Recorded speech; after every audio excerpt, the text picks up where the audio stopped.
Hi, and welcome to the Ellis Talker Show. I'm DV LeBron. Today I have Wacahachie City Manager, Mr. Michael Scott. How are you today?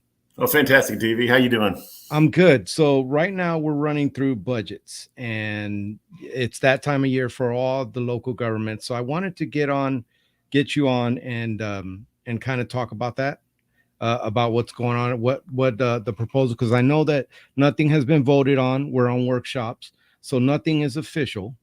So I wanted to kind of get the number side, the non-political side on, and kind of let the people of Waxahachie know kind of where the money is going and what's happening. And then I'll have the mayor on next week, and we'll kind of drill the other questions. Is that cool? That sounds great. I'll tell you, the interview is really timely. We've been all things budget since about March of this year, and you're exactly right. We've had our first budget workshop, presented some of the items that we'll discuss tonight, and gotten some feedback from the council with the idea of moving forward towards adoption. Of course, state law requires we have it adopted before October 1st. We're aiming right now for the first week in September, so we're on track to do that. But yeah, everything's budget around City Hall these days.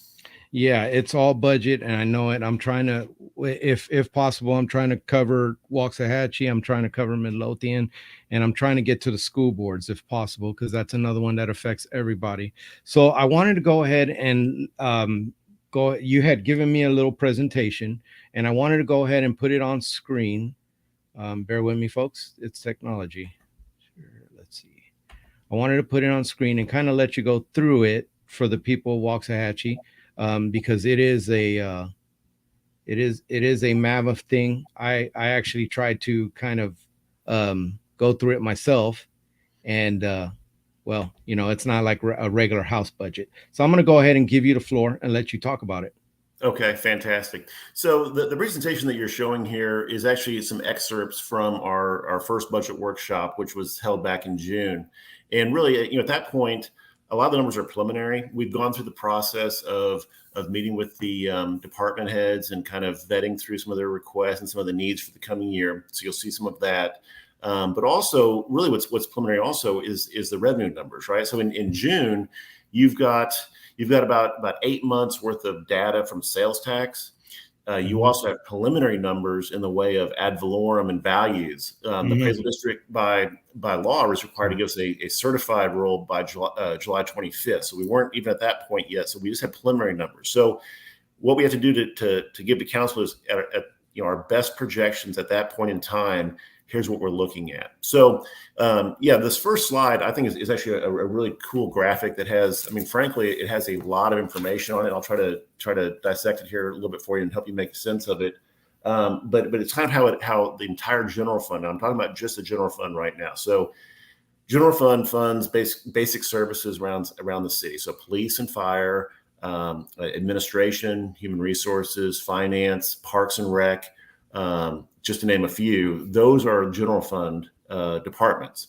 There's a whole nother world in the way of utilities and what we call WCDC, which is kind of the sports complex and the civic center. So for this slide, we're talking about just the general fund. So bear that in mind. And so what goes into it, I'll kind of, like I said, try to break it down for you, is that outer ring is essentially the revenues that we're projecting. And you can see that we're really blessed, DV. I'll be honest with you, we're blessed by having strong sales tax. And so you can see on that outer ring that sales tax and property tax are neck and neck as far as being our top revenue sources. So at 35% each, which really, just to give you kind of some context there, that both of them are about $21 million.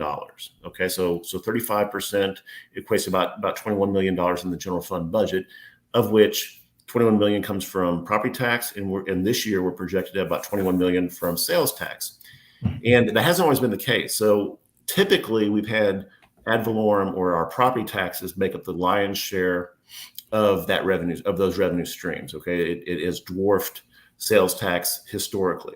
However, I'm saying blessed, because as that sales tax numbers go up, we're able to do a lot of things that we haven't been able to do in the past.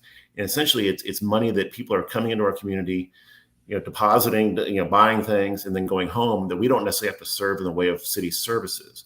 So we like to see that sales tax number on the rise.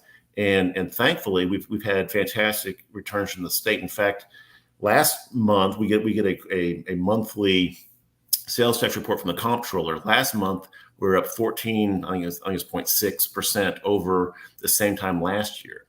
So a double-digit increase. So, like I say, as that sales tax number goes, that allows a lot of flexibility for the city of Waxahachie to be able to do some of those quality of life things, park improvements, trail improvements, those sorts of things that if, but for those sales tax numbers, we're basically just, paying the bills, and trying to get by. So I'm kind of harping on that a little bit here, but so 35% sales tax, 35% property tax, and then you can see there's a couple other revenue streams that play into our overall budget. Franchise fees, which essentially is what utilities, like franchise utilities such as Atmos and Encore, pay to utilize our rights of way for their infrastructure. So they pay us a fee every year, and that comes out to about 8% of our budget. Okay. We have interoffice or interdepartmental transfers. It's kind of complicated to explain, but essentially there's some transfers out of the water and wastewater budget that go into the general fund budget to run those operations, and that's what that 5% is. And you see in the way of transfers, and then there's, like I say, there's some miscellaneous other things such as building permits, permits and so forth around the city that make up the other 16. So that's the revenue world that we're in. And all told, DV, this year or this next year, I should say, we're looking at about a almost $57 million general fund revenue stream coming into the budget. I did see that. Yes. It grew a little bit from over last year, but yeah, it's really interesting to see how these different revenue sources and what they fund. I think it's a wonderful slide, a way it kind of shows people where the money goes. The 50,000-foot view. Yeah, exactly. And I've got to give credit to our finance director, Chad Tustison. He does a fantastic job of when he presents this, and he's the one who usually takes the front and center of the budget conversations. He does a very good job of not only presenting, but also educating, whether it be the council that's there, where they've been there for a long time, or they're new on council, heck, even staff that's been there for a while, they're learning things from it. So he does a really good job of how to present it in such a way that it makes sense, and kind of hopefully the viewers will appreciate that as well, that this kind of is kind of a good way of looking at it from a layman's standpoint if you're not in this world every day. So yeah, so that outer ring, and hang on just one second before. No, I'm sorry. Yeah. So, okay. So the other thing I was going to point out on this, DB, is so the inner rings or the inner pie that you're looking at there, it shows where it goes. And I guess I really want to point out that one of the priorities of council has been and continues to be public safety. And we're a very safe community, thank goodness. But that's largely due to council's ongoing commitment to funding public safety and keeping it as a priority. So you can see here, 49% of our general fund budget goes to fund police, fire, emergency services, municipal court, all those things that are kind of related to public safety. Makes about half of our budget. So I think that shows they're kind of putting their money where their mouth is, right? It's a priority, and they're showing it by where the dollars go. So, and then you can see how the rest of the dollars shake out. Of course, streets continue to be a priority, also making up about 14% of our budget. We've taken a very active role in trying to rehabilitate some of our aging infrastructure, and adding new streets and sidewalks and connectivity from a pedestrian standpoint. Also dealing with drainage issues, which we've had. We have some drainage issues around town, so trying to tackle those. And so public works has been a focus as well. So anyway, like I say, I think this is kind of a good graphic to kind of show what's funded where, and hopefully that's helpful for your viewers. Oh no, and it's a very nice graphic. It lets people know where. So 49% of the budget is going to public safety, folks. All right, so let's go tax rate. Now, there have been, and obviously this is not the political side of it. The residents have expressed, wanting a tax rate decrease. Can you talk about why the rate that's being proposed is the right amount after you kind of go through the slide? Sure, I'd be happy to. So this slide shows the breakdown. So when we adopt a tax rate, essentially there are two components, and in our case there are three just by charter, because we have a library that we fund also. So this slide shows the breakdown of what goes to what we call M&O, or maintenance and operations. You can see there on the left-hand side, the 64%, or about almost 42 cents of the tax rate goes towards funding basically salaries and operations and just the ongoing costs of running the city. And then on the right hand side, that the upper right hand corner, we're almost what was it, a little over 21 cents goes to pay our debt. So we have an ongoing debt that we pay, and essentially we make a mortgage payment, right? We make a payment every single year that goes towards our debt. We issue certificates of obligation most every year just to fund some of those big ticket items, such as the streets that I was talking about a minute ago, and we pay for them through a portion of our tax rate. So you can see here the breakdown. And then I'll just mention real quick. And then the library, again, by charter, we fund the Sims Library, and we do that through a portion or a rate of our ad valorem tax. So they make a very small portion. Essentially, that equates to a little over $1 million that goes to the Sims Library that funds their operations. And so most of the time, we kind of cobble that in with the M&O or the 41.9 number, and that's so you've got the M&O side, and then you've got the debt service side. Then collectively, it makes up just over 65 cents per hundred on as a property tax. That is down from last year. Last year we were at 66 cents, and as many people know, the state several years ago passed a bill that basically caps the amount that we can collect at 3.5% over last year's amount, and that law really speaks to just the M&O side. And it gets very complicated, so I'm not going to try to. I think Chad, my finance director, could educate everyone even better than I could. But the idea is that the M&O side cannot go up more than 3.5% over last year. And so this year, because we issued debt like we did, we do every year, more of the pie essentially is going to pay off the debt side than the M&O side. And so collectively by state law, we can't exceed 3.5%. So we had to bring it down our tax rate, and council was glad to do so. And I think we're very favorable in doing that, of about 0.5 cent. So that's what the taxpayers will see on their tax bill. I will be quick to say though, I know people kind of think, oh, 0.5 cent's coming on a wink and a tax break. And I understand that argument. I will say that this council, one of the charges coming out of our first budget meeting was, are there other creative things that we can be doing to give relief to homeowners?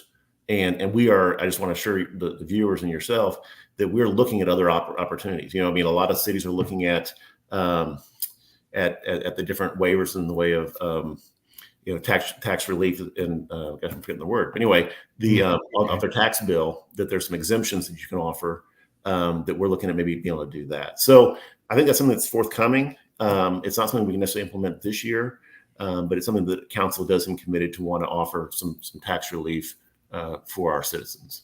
Yeah, yes, and that's something that, as far as on the political side, it is something that I asked every candidate that was coming up, and I definitely plan to talk to the mayor on it next week when I have him on. But as far as it concerns you, because you're the non-political side, you're saying it's the right rate to fund the priorities of the city at this time. Yeah, so we present a balanced budget every year. And this is the rate, given the other revenue projections and given the needs of the city that we have before us right now, this is the rate that supports that. So yeah, that'd be my position. I don't take to council a budget that's not balanced or it's not sustainable. And this rate does that. Okay.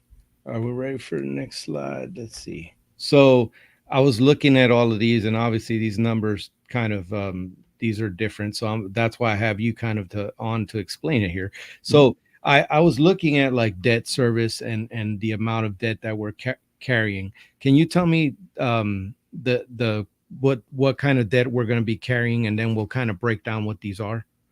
Sure. So this year we're talking about we have plenty of capacity in the way of debt service. In other words, when you go to market every year, every year you've got some debt that is older, that's aging, that's rolling off. You've essentially exhausted the payments on, and so it builds capacity within your debt model. And so in this case, like the top, that top box there, the $9.4 million. Again, this is just the general fund side of our bond issue that we're prepared to take to market here in the coming weeks. This would be added to our debt service. So that'd be the issuance for this year. And you've got a few other slides that are coming up, but anyway, collectively, we're looking at we're just short of $21 million of CO debt this year. But that's not the extent of our capital improvements. And so this slide is really kind of cool in that it shows kind of a breakdown that we're not only just issuing debt for capital projects, but we're building in a capacity in our operating budget to fund these capital projects also. And so let's say, well, why I say that's cool is because let's say we have a major recession, all right? And people are like, well, Michael, what are we going to do to kind of bridge the gap during the recession? Well, our operating budget right now already contemplates paying for some capital projects that are one-time expenditures. And so if all craziness breaks loose and we have a recession and we're really looking for all suspects on what we can cut, we've got significant dollars in the operating budget that we just don't budget for next year. You know what I'm saying? That are one-time expenses. We say, hey, we're not going to do a capital project or a capital program out of our operating budget. So that next $8.4 million is essentially one-time expenses, DV, that are easily extracted from the budget. That if our revenues just fail miserably as far as our projections go, it's relatively painless to go in and say, hey, we're going to delay doing XYZ project. Maybe we delay doing the scarification striping of Grand Salon Road, or buying that great all excavator. We're going to delay that for another year. It's easy to pull those out because they're one-time expenses, not ongoing operating cost that you're reliant upon. So you're not issuing this is stuff you're not issuing debt on, because the other stuff you're issuing debt on. Right. That middle box, we're not, where it says they're off to the right, where it says general fund. That's being paid for out of our operating budget. The top box there, the 9.4, is the bond issuance from the general fund for this year. Okay. And is that, as far as percentage or our budget, I know kind of later kind of goes into that. How are we as far as percentages? Is it a healthy percentage? Or are we running kind of high? What are your thoughts? As far as overall debt capacity? Yes. Yeah, we monitor that very closely. In fact, we deal with a financial advisor, we deal with bond counsel, we deal with our rating agencies, and really they maintain, or they help keep us in check. Let's put it that way. And so no, we're running very much in line with what a sustainable level of debt is. And we have very sophisticated debt models that we look at that project out 10 years and can make projections based on population growth. And here's the ad valorem potential increase. Here's making some assumptions, and we budget very conservatively, especially when it comes to issuing debt and maintaining that level. So what is this impact fees? Yeah, so this is something that a lot of people maybe don't understand. When a developer comes in, I'll kind of give you an impact fee 101 here. When a developer comes in and they want to develop a project, okay, let's just call it a subdivision. Well, there's a certain impact that subdivision is going to have on the overall network, whether it be streets or water and sewer systems, that or even in parks, right? That development's going to have on the rest of the community. And so what we do is we assess and count, and the state law allows us to do this, where we assess a fee that essentially is commensurate with that level of impact. Or we do a whole calculation, hire consultants who are way smarter than the rest of us, and they kind of say, here's what that number is. And the state law allows you to charge that developer half of it. So in other words, you're partnering with that developer, he's going to pay for half that burden, and the taxpayer is going to pay for half. And so essentially we create these funds. And so in this case, we have impact fee funds that are street related, and we have impact fees that are park related, and we have impact fees that are water and sewer related. And so it's one more pot of money that can be drawn for certain projects. And the caveat is this: the caveat is that you are there for capacity projects. In other words, it's extending it's widening a street, it's enlarging a pipe, and so you're building capacity in your system. And you can use these impact fees to do that. And so we have so many projects going on in the way of our CIP plan, from streets and water and sewer, that we always have candidates that are eligible to use impact fees. And so in this case, we're just showing that, look, here's another capital project that we're funding this next year, and we're going to use impact fees to fund it. Okay. I get it now. It's still a little bit of Chinese, but you know what? I appreciate you explaining it, because I know that if it got me, it might get some others in in Waxahachie, and I want people. That's why I got you here, kind of just talk about these things. This next slide, water plan for 2023 and the bond issuance. You had when we talked about priorities and stuff before you went into the budget proposal, you had talked about needing some work on the water, and so you want to kind of break down this slide. Sure. So much like streets, we have a very active. Well, really, we look out 5 years, but to be honest with you, I mean, it could be 20 years. But we look out 5 years, a 5-year window of capital improvement projects that we know are coming down the pipe. No pun intended. But we know they're coming up, and we know we're going to need to address those. And so, what this slide shows is some of that aging infrastructure in some cases, and sometimes it's new infrastructure that we're going to fund through either bonds or impact fees or even through our operating budget. That are on the horizon that have moved up our CIP list. So like I said, we have a 5-year plan. Every year we see those projects kind of moving 1 year closer. And so this year, it's obviously the ones that were next in line, after last year's round. And these are the projects. So like Perry Street, Ross Street, Oldham Street, anyone who's familiar with those streets, those are older infrastructure. And the pipes under the street are also aging and need to be updated. And so it solves a lot of the problems, especially with water in the way of, water line breaks this time of year, especially when it's 108 outside. We see a tremendous number of water main breaks. And a lot of it is due to aging pipes that can't, are properly embedded with embedment around them to where they can't shift. And so a dry earth basically just causes them to crack. And so this is addressing known problems in our infrastructure that we're going to address and be very proactive about doing that.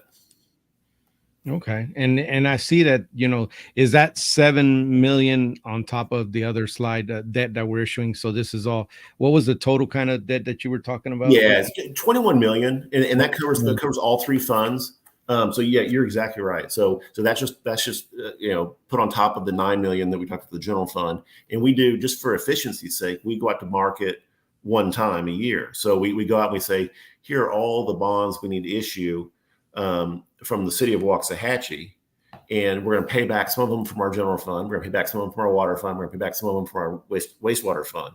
And that's why they're broken down in this slide the way they are. But it's all one issuance that we'll do, like I say, in the coming weeks. Okay. And then now we move on to, let's see, what is this? Yeah, it's wastewater. Yeah, this wastewater. If you could talk about that. I think I mentioned that during our last interview. Yeah, so wastewater, and I've mentioned this before. Wastewater is tricky because you can really control a lot of your growth through what you're able to sewer. Developers love to have density. In other words, they love to have more and more houses in a small area. That's what we call density. And putting houses far apart isn't as economical for them, or isn't as much of a moneymaker for them. So they like to pack as much as they can. And we can control that largely through the capacity we have through our wastewater system. So that first project, the Lower Mustang Creek Lift Station, we kind of designated the northeast quadrant of our city. It's a high growth area, and it has been historically for the last decade. And so this is the last phase. You see phase 4. It's the last phase. Well, actually, I take that back. There may be one more phase we need to do as far as the lift station downstream. But anyway, this is one of the latter phases of a multi-year project to basically build capacity in that quadrant of the city. So there's this is another water or sewer line rather that will run. In this particular case, this is a lift station that we're going to expand, and so it'll again add the ability to serve more and more homes in that area. The other two projects are rehab projects, and basically it's old pipes that are in the ground that need to be updated. We have I&I issues, which basically means infiltration issues, like when it rains. There are cracks and fissures in the pipes. That happens over time. It's a very natural process, but especially with old pipes, they crack. And then what happens when it rains, believe it or not, it does rain occasionally, but when it does, yeah, we're waiting for it. What's that? Yeah, exactly. It gets into the sanitary sewer system. And the problem with that, if you think about it, not only does it take up capacity in that pipe, right? But it goes downstream, and we've got to treat that water, which is essentially rainwater. We've got to treat it at our plant so that it ups our expenses to treat it on the downstream side. So the more we can be proactive in addressing those old pipes and kind of closing up those gaps, it serves us, very well for our entire sewer network. So we've been very active on that. In fact, citizens know we do something called smoke testing, where it looks like half the city's on fire because there's smoke coming out of the ground. Well, that's just identifying where those cracks and fissures are, and that's where we point some of our repairs to address those gaps. Okay. Well, you it looks like in a lot of these slides it talks there's a lot of infrastructure stuff. Yep. Is that kind of what you wanted this budget priority to be, or what are some of the other priorities that you'd like to fund this year? Yeah, so that's a great question. Through the bonds and through the capital program, really it is those big ticket items, right? So council's been very dedicated to doing those. As I mentioned, public safety is a priority. Well, water, wastewater system is a priority. Good streets is a priority. A good park system is a priority, and those take money, and they take a large amount of money, and so we fund those through that capital program. But to your question of what else we fund, this list here, DV, is really just kind of a summary of what we just talked about, Mhm. of what makes up that total bond issue this year. You can see that the $21 million, $20.9 million, and kind of the breakdown there. I will just point out there's the fire truck on there. That one, let me harp on that one. It's right. See, it's in the general fund there. It's a new fire truck for about $1.5 million. That's a ladder truck, and council made a decision early in the budget process to move forward with that. And that's not a replacement truck; that is a new truck. So right now, the city of Wacahachie has one fire truck, a ladder truck, Mhm. and it requires 12 firefighters to man that truck. So when you look at levels of service, if you don't have 12 men, basically with all the shift work and so forth, you're not being able to effectively man that apparatus. So council made a decision early on to go ahead and authorize kind of pull the trigger on buying that truck. And it takes about 18 months to build those things. There's a long lead time, like there are in so many different things right now, but fire trucks are no exception. So we've paid for it. Okay, and so that item in the bonds is actually a repayment. So we're paying ourselves back. So it's a little unique that we use general fund dollars. We paid for it. We had the cash to do that, and then we'll just reimburse ourselves through the bonds for that fire engine, because they have a long enough life that it makes sense to bond those and to have generational equity where other generations pay for a portion of that fire truck. Doing bonds and issuing debt is kind of an effective way of doing that. So a companion of that, I mentioned the 12 firefighters. A companion of that authorization was also to begin the hiring of a new, 12 new firefighters, so 6 this year and then 6 more next year. So that's more of an operational cost. It doesn't hit the capital budget, but it's more on the operational side. So we had to move forward on that as well. This is kind of what you were talking about. This kind of breaks it down. Yeah, The things you were looking for right here. yeah, that's great. Request to the department, and then you have some more requests for in this 5-year general fund operations plan. Can you kind of just give me a quick little what that means? Let's see. Let me catch up with you here. Sorry. Oh, okay. Yeah. So really, this is just in fact, I'm gonna pull up my second. Yours is cut off there a little bit. Let me find it here. Oh yeah, here it is. So really, this shows kind of how we're ending. If you move up, I'm sorry, if you move up to the top there, Okay. this really shows a summary of those numbers, kind of more detail, DV, of what we're looking at this year in the budget. You can see the breakdown of the different revenues on the above the line, and then the overall expenses below the line. One thing I'll note, I'm sure your viewers will notice, is you see a negative just over $3 million there. In other words, we're spending more than we're taking in, and that is by design. I know that I said earlier about a balanced budget. Well, this is by design. We've been saving our money for some time, and so we're paying cash for part of the city hall remodel that was anticipated, and so we're actually spending now some of our fund balance. So that's why it looks like we're over budget. We are by design, and again, our bonding agencies and our FAA, financial advisor, and everyone, they're aware of that, and they know that's been the plan for some time. So that's why that looks the way it does. Essentially, it is a balanced budget because there's a known buy down of the debt of the fund balance. Okay. So yeah, so I do want to explain that because I know that it looks a little funny. Yeah, I was looking at that number. I was looking at the project on that 2023 basis 56. So you got somewhere around a million and change, or close to 2 million on the projected growth on Mhm. the revenue.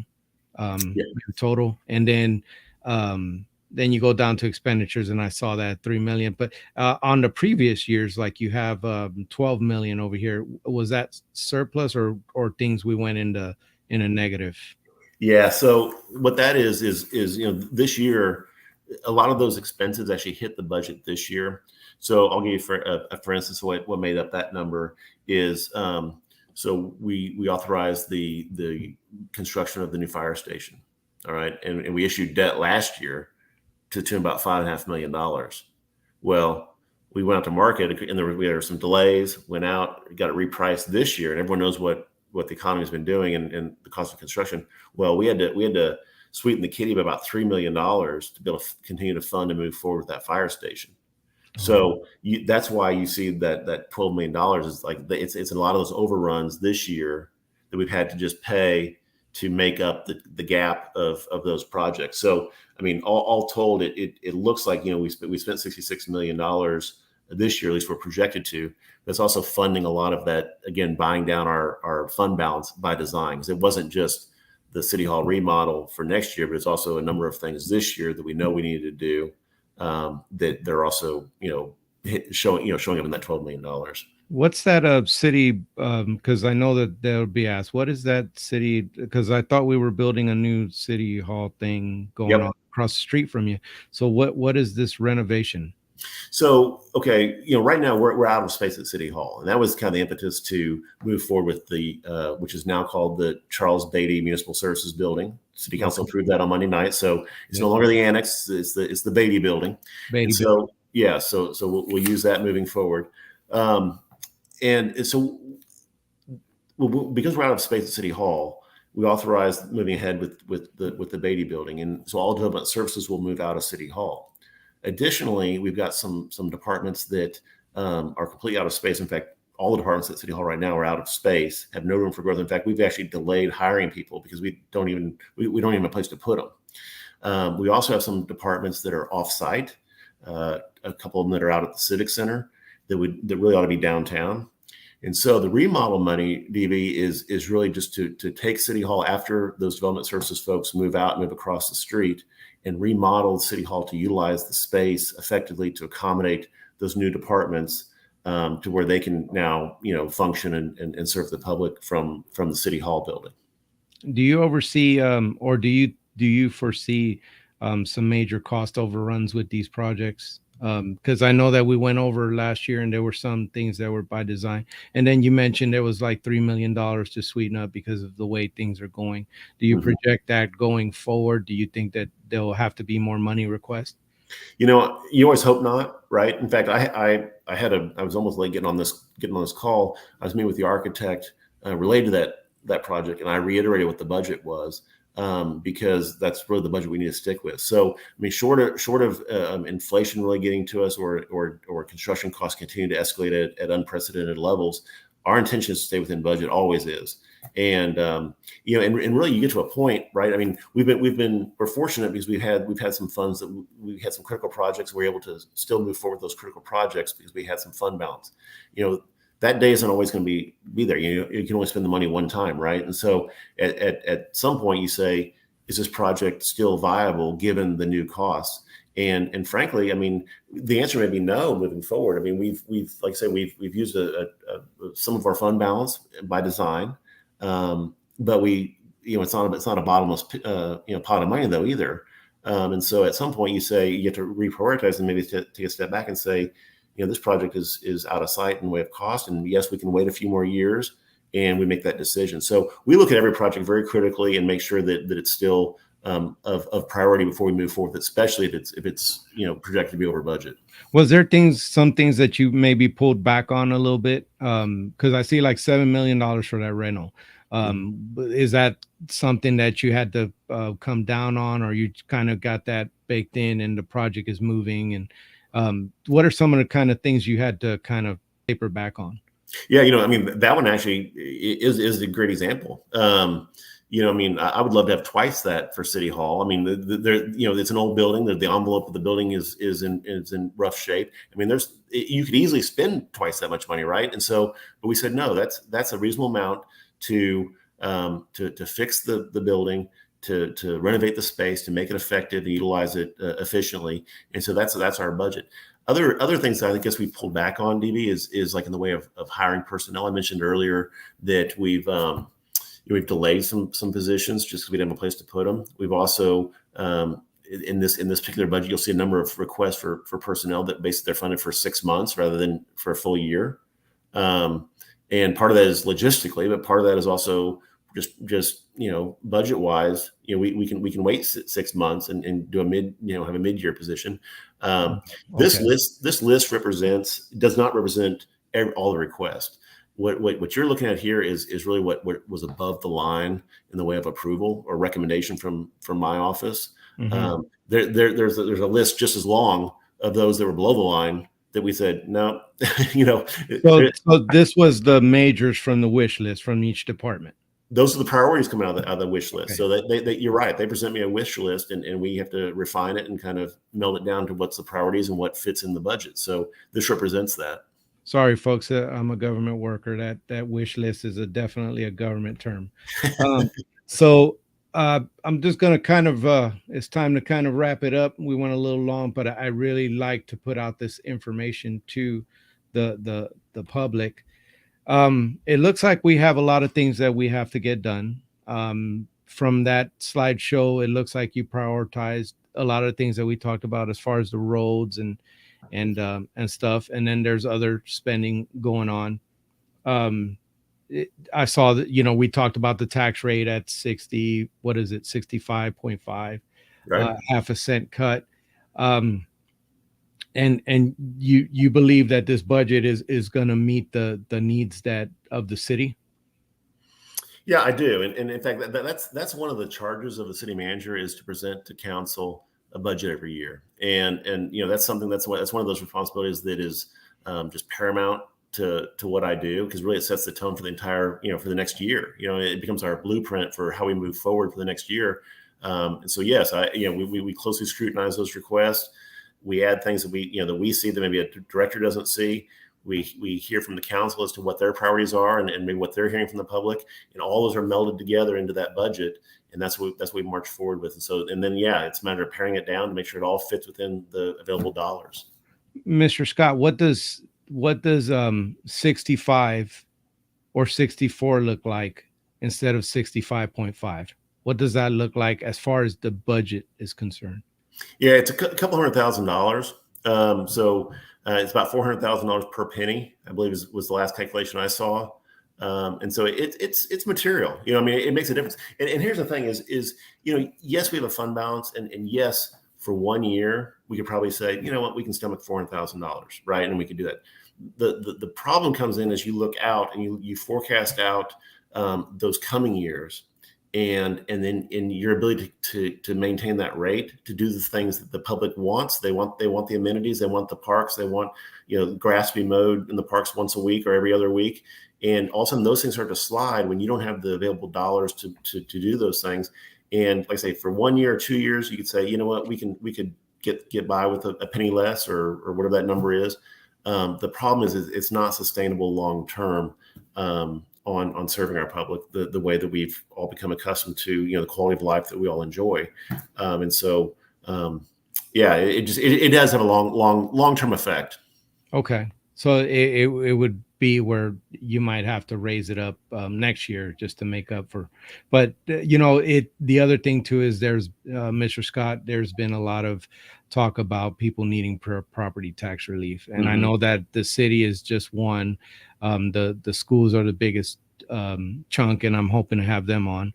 But it's something, it's eggs, it's a tank of gas, and so there's been a lot of concern. So I kind of wanted to bring that up, and with the mayor, I'll talk more about the public issues. But I appreciate you so much because you came on here and kind of just told the people of Wacahachie where this money is going. Just an overview, because we could spend hours going through every penny, but I appreciate you doing that and going through these slides, sir.